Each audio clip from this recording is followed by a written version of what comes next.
There is a man in your life right now who makes worse decisions than you. He researches less. He has said out loud things that made you wince. Not slightly richer. He owns something.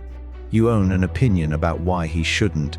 Somewhere, 500 years ago, a man exiled from power watched this exact pattern happen to smarter men than himself. And he wrote down why. Stay until the end, because you are going to recognize yourself in at least 4 of the next 8 things I'm about to say. And one of them is going to cost you the most. Niccolò Machiavelli spent years in political disgrace, stripped of his office, watching from the sidelines while men he privately considered fools rose to power around him. He didn't get bitter about it. He got curious. He wanted to know what those fools actually understood that he didn't. What he found became one of the most quietly devastating observations in The Prince. Intelligence identifies the danger, but only action escapes it. The clever man sees 11 reasons a plan might fail. The bold man sees 1 reason it might work and takes it. History, Machiavelli noticed, does not belong to the man who was right. It belongs to the man who moved. That gap between seeing clearly and acting anyway is where your money is currently sitting. Let's go find it. Trap 1. You've done this so many times you don't even notice it anymore. Something enters your life, an opportunity, a business idea, a chance to ask for more. And the first thing you do isn't act, it's evaluate. You pull up 5 tabs. You want the fee structure, the fine print, the failure rate, the tax implications, the worst case scenario, and the best case scenario. And then you want to compare all of that against the 4 other options you haven't looked at yet either. This feels like diligence. It feels like the responsible thing smart people do before careless people lose their money. And for a while, that feeling is enough to keep you comfortable, because you're not failing, you're preparing. Except you've been preparing for 2 years now. The folder is enormous. The decision is still 0. There's a name for this, and it isn't discipline. It's the analysis loop, a closed circuit where research produces the feeling of progress without producing any actual movement. And the more intelligent you are, the more convincing that feeling gets, because you're genuinely good at finding one more variable worth checking. Somewhere out there is a version of you who heard about the same opportunity in a 5-minute conversation and just started, not recklessly, just before they felt ready, because they understood something you haven't let yourself believe yet. Readiness is not a precondition for starting, it's a byproduct of having already started. They put in a small, almost embarrassing amount of money or time. They looked unprepared next to you. 3 years later, unprepared has compounded into a head start you cannot manufacture retroactively, no matter how good your spreadsheet gets. Here's the number, should bother you. $200 a month, invested consistently, left alone for 30 years, turns into a genuinely life-changing sum. But only if the clock starts now instead of once I've finished researching. The 2 years you spend polishing your understanding of an opportunity aren't a delay on the timeline. They're the most expensive 2 years on the timeline because early money has the most time left to grow, and that time never comes back for a refund. Machiavelli put it more bluntly than any productivity coach ever will. He argued, favors the bold far more consistently than it favors the cautious, because fortune doesn't wait around for someone who's still comparing options. It moves on to whoever's already in the room. Trap 2.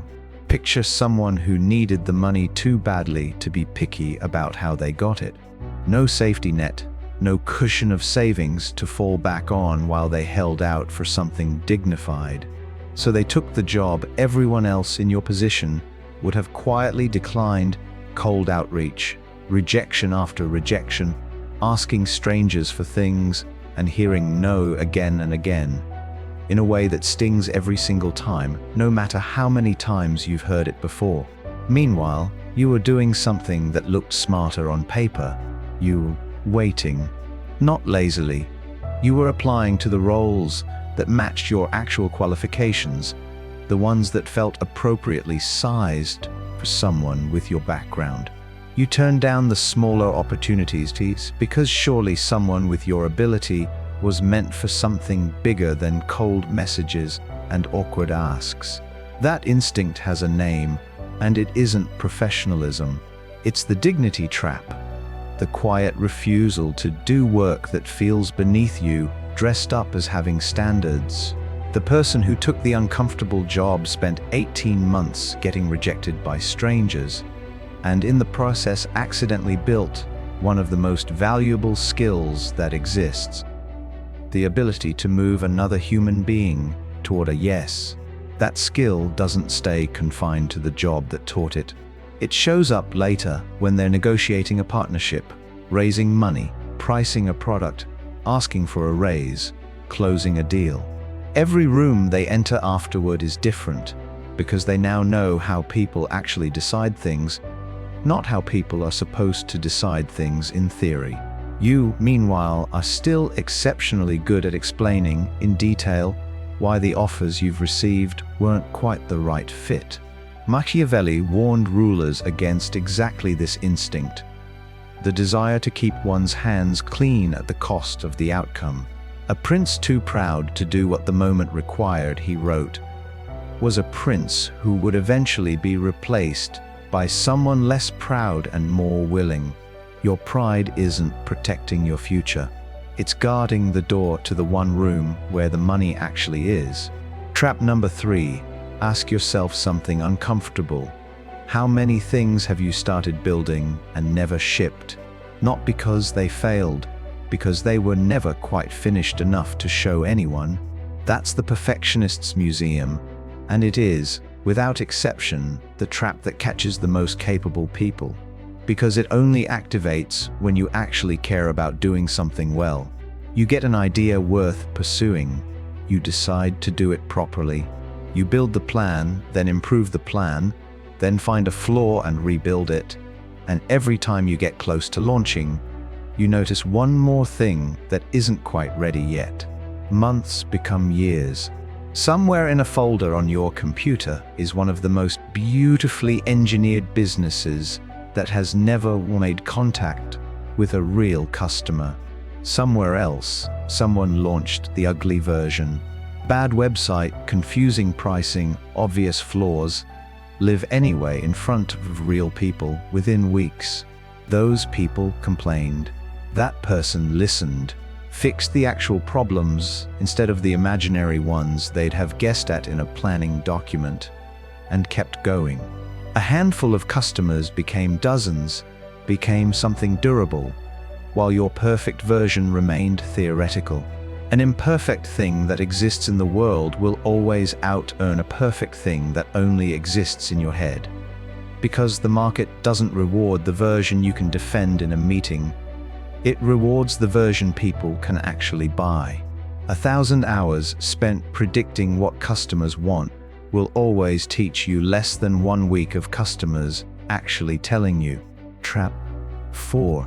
Somewhere in your life right now, there's a conflict you've decided not to have an opinion about. A business partner who's clearly cutting corners.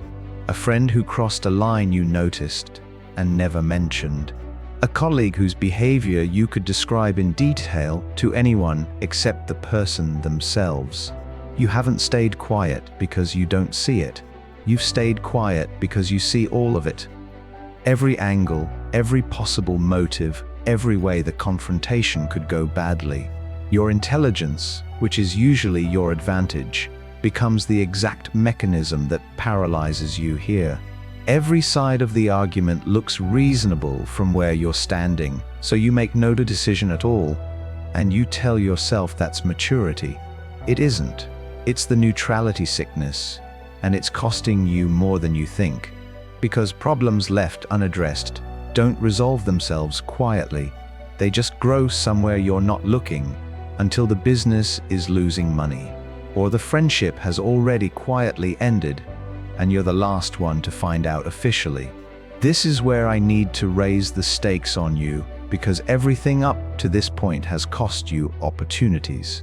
What comes next costs you something you can't get back with a better decision later. It costs you time itself. Machiavelli was specific about this exact failure. A ruler who tries to stay neutral in a conflict between two sides, he wrote, usually ends up trusted by neither. The winner remembers who never stood with them, and the loser can't protect someone who was never actually on their side either. Standing in the exact middle feels like the safest place in the room. It's actually the loneliest, because a wrong decision made quickly can be corrected. A right decision that's never made just sits there, unfixable, forever. Trap 5. Somewhere, right now, two people who started in the exact same apartment, with the exact same empty bank account, no longer resemble each other at all. One of them built something that keeps generating money without needing them every hour of every day. Investments compounding quietly in the background, a business that runs without constant supervision, and as a result, something most people never actually get to buy. Time. Time to choose how a Tuesday afternoon gets spent. The other one, and you already suspect this might be you, still trades hours directly for money. Good money, even. Respectable money. But underneath the paycheck there's nothing compounding, nothing working while you sleep. Just the same monthly cycle of salary in, bills out, promise to start investing next month. Repeated on a loop that's been running for years. You're lazy. You're not unintelligent. You've simply been treating time as though it were the one resource you'd never run out of. And it is the one resource that never sends you a warning before it's gone. The math here is brutal, and it does not care how smart you are. Someone who starts investing modest amounts at 25 will almost always be ahead of someone investing far larger amounts starting at 45. Not because the second person is worse with money, but because they started later, and no later amount of money can buy back decades that have already passed. You didn't lose that time in one dramatic mistake. You lost it in thousands of small, individually reasonable delays, each one so minor it didn't feel like it was costing you anything at all. Trap 6. Here's a fact most people watching this know. Machiavelli, the man who understood power and human nature more precisely than almost anyone in history, died in relative poverty. Not because he lacked information. He had more insight into strategy, leadership, and human behavior than nearly anyone of his era. Understanding the game was never his problem. Understanding it and acting on it for himself at the right moment was. If you've made it this far and recognized yourself more than once, that should land differently than a piece of trivia. The smartest man in the room is not exempt from this trap. He may be the most vulnerable to it, because insight this sharp can talk itself into almost anything, including standing still. Trap 7. You already know the decision you've been sitting on. You've rehearsed the conversation, drafted the message, calculated the numbers on the investment, half-written the pitch. You haven't acted, and if you're honest, it isn't because you lack the information anymore. You've had enough information for a while now. This is the final shift, and it's simpler than everything before it. Your intelligence was never the problem. It's just been aimed at the wrong target, at finding reasons something might not work, instead of finding the fastest responsible way to find out.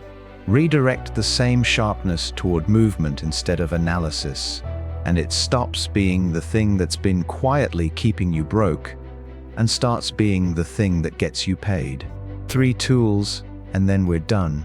First, the 24-hour rule. Whatever decision you've been sitting on, take one measurable action on it within the next 24 hours. Not a bigger plan. One message sent, one call made, one form submitted, $1 committed.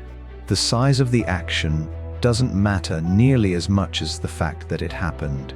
Second, shrink the step until you can't avoid it. If the goal feels too large to start, that's not a sign you need more preparation. It's a sign the first step is still too big. Cut it down until the smallest version of it is almost impossible to talk yourself out of. Third, do the uncomfortable thing before you do anything else today. Not after the easy tasks warm you up. Before them, while your mind hasn't had time yet to negotiate you out of it. Do that consistently, and it stops being willpower. It becomes who you are. The full circle. There is a man in your life right now who makes worse decisions than you, reads less than you, and is richer than you. He was never actually less intelligent. He was just pointed at a different target. Action instead of analysis, movement instead of certainty. You don't have to become him. You already have everything he has, except the one thing that compounds, a decision you finally stopped delaying. The gap between knowing and doing is the only gap that ever mattered. And it's the one gap you can close tonight. Most people who watch this will feel something for about 10 minutes, and then go back to researching. If you're not one of them, you already know what the next message you need to send is. Send it before you close this tab. That's the difference between the people this channel is built for and everyone else.